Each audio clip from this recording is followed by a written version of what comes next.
नमस्कार, मैं नैन्सी बजाज। देखते हैं सुबह की 10 ताजा खबरें।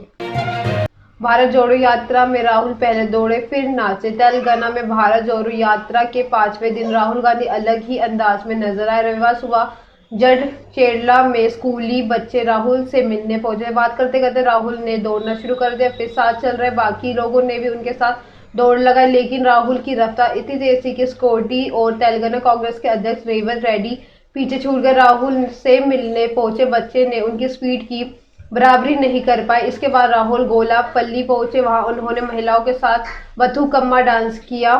इसमें पूर्व केंद्रीय मंत्री जयराम रमेश ने उनका साथ दिया। बथुकम्मा फेस्टिवल तेलंगाना की महिलाओं का स्थानीय त्योहार है। तेलुगु में बथुकम्मा का मतलब होता है कि देवी माँ जिंदा है। इसे महिलाओं के सम्मान में मनाया जाता है। मदरसा में पढ़ रहे हिंदू आदिवासी बच्चे विदिशा में सरकारी स्कूल से धुतकारे जाने पर 35 गोंड आदिवासी हिंदू बच्चे मदरसे में पढ़ने पहुंचे। इनमें से 7 का नाम मदरसे का रजिस्टर में दर्ज पाए गए हैं। इस मदरसे के दाखिले रजिस्टर में 20 और हिंदू बच्चों के नाम भी दर्ज है। प्रशासन भले ही इनकार करे और कहे कि सभी बच्चे सरकारी स्कूल में पढ़ते हैं, पर जमीनी हकीकत सरकारी दावों के उलट पड़ताल के लिए शनिवार को तोपुरा के मरियम मदरसा पहुंचे और प्रबंधन ने यहां 45 बच्चों से पढ़ने का दावा किया। इनमें से आधे बच्चे हिंदू और कुछ अल्पसंख्यक समुदाय के हैं। तोपुरा और जतरापुरा में सरकारी स्कूलों के जिन 35 बच्चों से मदरसे में एडमिशन लेने की शिकायत की गई थी, इनमें से सिर्फ 7 बच्चों के नाम उन्होंने जुलाई में रजिस्टर में लिखा जरूर था, लेकिन फीस जमा नहीं होने, समग्र आईडी नंबर जनरेट नहीं होने पर मैपिंग नहीं होने की वजह से उन्होंने स्थायी एडमिशन नहीं दिया गया है। इन 7 में से सिर्फ 4 बच्चे ही नियमित पढ़ने आए हैं, जबकि 3 कभी कभार आते हैं। सांप सीढ़ी लूडो दिल की बीमारियों से बचाएगा। खेलोगे कूदोगे तो बनोगे खराब, पढ़ोगे लिखोगे तो बनोगे नवाब, ये एक समय की फेमस कहावत हुआ करती है।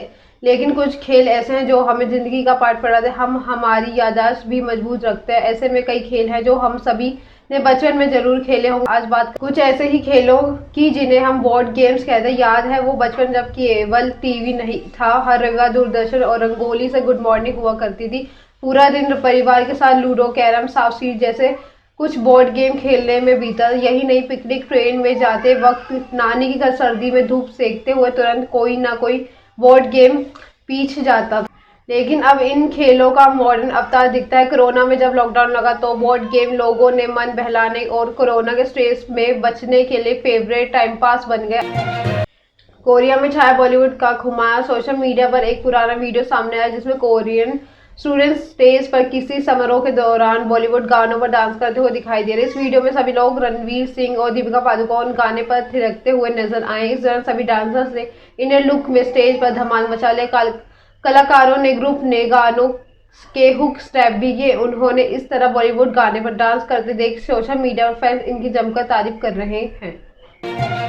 कंगना सांसद बनना चाहते हैं। बॉलीवुड की क्वीन कंगना रनौत लोकसभा की सांसद बनना चाहते हैं। उन्होंने कहा है कि भाजपा अगर चाहेगी तो चुनाव लड़ेगी। कंगना ने चुनाव लड़ने के लिए हिमाचल प्रदेश की मंडी सीट को पहले पसंद बताया। कंगना ने ये बातें एक मीडिया ग्रुप के इवेंट में कही। इवेंट में जनता की ओर से उनसे ये पूछा गया है कि क्या आप सक्रिय राजनीति में आना चाहते हैं, ये मौका मिले तो आना चाहेंगी। इसके जवाब में कंगना बोली है, राजनीति को लेकर वो किसी तरह से क्लोज एंड पर नहीं है। इस मामले में वो खुद का मौका दे सकती हैं। अगर हिमाचल के लोग और भाजपा चाहे तो जन सेवा के लिए हिमाचल की मंडी सीट में अगला लोकसभा चुनाव लड़ सकते। कंगना ने इस इवेंट में सिर्फ फिल्मों पर ही नहीं बल्कि राजनीतिक मामलों पर भी अपने विचार खुल कर रखे। उन्होंने देश के वर्तमान राजनीतिक हालातों और भविष्य को लेकर भी बात रखी।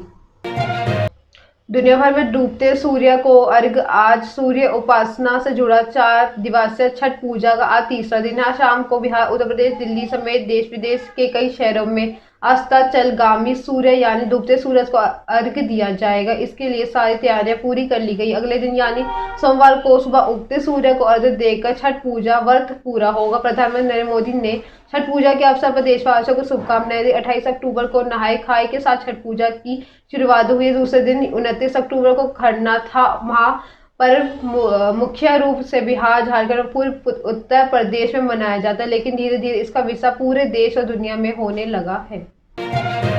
बीजेपी का बागियों पर एक्शन। आज हिमाचल विधानसभा चुनाव में भाजपा प्रत्याशी के खिलाफ बतौर आजाद उम्मीदवार नामांकन भरने वाले 12 से ज्यादा बागी नेताओं पर आज पार्टी ने निलंबन की गाज गिर सकते। भाजपा इन लोगों की सूची तैयार करके इनके सस्पेंशन और ऑर्डर जारी करने की तैयारी में जुट गई। रामपुर सीट के पार्टी कैंडिडेट कोल नेगी के खिलाफ काम करने वाले पीसी ब्रेक को पहले ही 6 साल के लिए पार्टी से बाहर किया जा चुका है। बीजेपी के इन बागियों को मनाने के लिए पार्टी राष्ट्रीय अध्यक्ष जेपी नड्डा ने अपना पूरा जोर लगाया।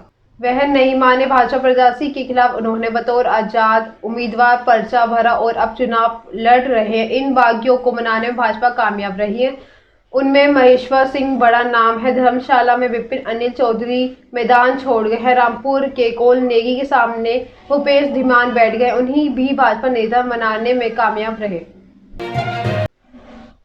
पीलीभीत में बुखार से 7 लोगों की मौत। पीलीभीत इन दिनों संदिग्ध बुखार की चपेट में है। यहाँ की नौगावा पकड़िया नगर पंचायत में यहाँ बुखार अब 7 लोगों की जान ले चुका है अब और करीब 300 घरों में सैकड़ों लोग बुखार से तप रहे हैं। इनमें से अस्पताल में भर्ती है, कोई घर पर इलाज करा रहा है, लेकिन स्वास्थ्य विभाग इस बीमारी को पता नहीं लग पा रहा है कि आखिर ये डेंगू है या मलेरिया। स्वास्थ्य विभाग के अफसर गांव में कैंप लगा के इलाज तो कर रहे हैं, लेकिन बीमारियों की जड़ तक नहीं पहुंच पा रहे। ये कारण है कि दवा लेने के बाद भी कोई फायदा नहीं हो रहा है।